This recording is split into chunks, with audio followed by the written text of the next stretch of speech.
நாளை மறுநாள் 6ஆம் தேதி ஜெனீவாவிலே இலங்கை சம்பந்தமான புதிய தீர்மானம் ஒன்று, அநேகமாக அதற்கு 61 என்கின்ற இலக்கம் கொடுக்கப்படும் என்று எதிர்பார்க்கிறோம்.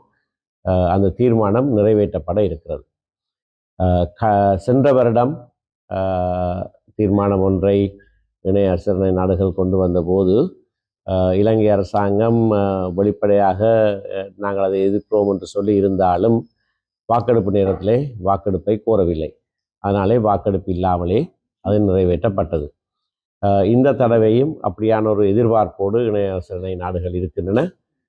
அதன் காரணத்தினாலே இலங்கை அரசாங்கம் கேட்ட சில திருத்தங்களை கூட அவர்கள் அந்த தீர்மான விரைவிலே செய்திருக்கிறார்கள் என்று நாங்கள் அறிகிறோம்.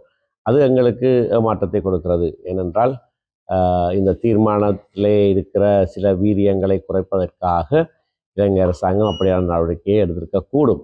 ஆனால் தீர்மானம் நிறைவேற்றப்பட வேண்டியது எல்லாவற்றிலேயும் முக்கியமான ஒரு விடயம். சில வார்த்தை பிரயோகங்களினாலே சில நாடுகள் அதுக்கு எதிர்ப்பு தெரிவித்து தீர்மானம் நிறைவேற்றப்படாமல் போனால் அது பாரிய ஒரு பாதிப்பை ஏற்படுத்தும். சிலர் சொல்வார்கள், இந்த தீர்மானங்களாலே எந்த பிரயோசனமும் கிடையாது, இந்த தீர்மானங்கள் நிறுத்தப்பட வேண்டும். இதை எரித்தவர்கள் எல்லாம் இருக்கிறார்கள் சென்ற காலங்களிலே.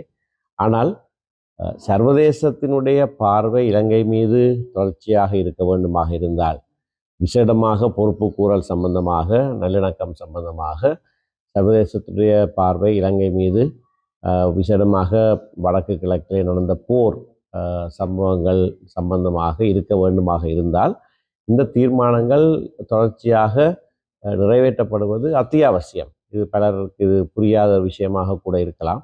இந்த தீர்மானங்கள் நிறைவேற்றப்பட்டால்தான் ஐக்கிய நாடுகள் மனித உரிமை பேரவைக்கு உயர் ஸ்தானிகருக்கு இலங்கை சம்பந்தமான விடயங்களிலே அவர்கள் கரிசனை செலுத்த முடியும். ஆகையினாலே ஒரு தீர்மானம் நிறைவேற்றப்படுவது அத்தியாவசியம்.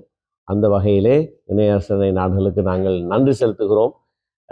அதில் உள்ளடக்கத்தை குறித்து எங்களுக்கு சில ஏமாற்றங்கள் இருந்தாலும் கூட அந்த ஏமாற்றங்களை நாங்கள் பகிரங்கமாக வெளிப்படுத்தி இருக்கிறோம். ஆனால் அப்படியாக இருந்தாலும் கூட இந்த முயற்சியிலே அவர்கள் ஈடுபட்டு இந்த தீர்மானத்தை முன்வைத்து அதை நிறைவேற்றுவதற்கான சகல நடவடிக்கைகளையும் அவர்கள் எடுக்கிற காரணத்தினாலே பிரித்தானியா தலைமையிலான இணை அரசு நாடுகளுக்கு தமிழ் மக்கள் சார்பில் நாங்கள் நன்றி செலுத்துகிறோம். கூடிய அளவுக்கு வீரியம் குறையாத வண்ணமாக முக்கிய விடயங்களை தொடர்ச்சியாக உள்ளடக்கினதாக அந்த தீர்மானத்தை நிறைவேற்ற பாடுபடுங்கள் என்று நாங்கள் அவர்களிடத்திலே வினயமாக கேட்டுக்கொள்ள விரும்புகிறோம்.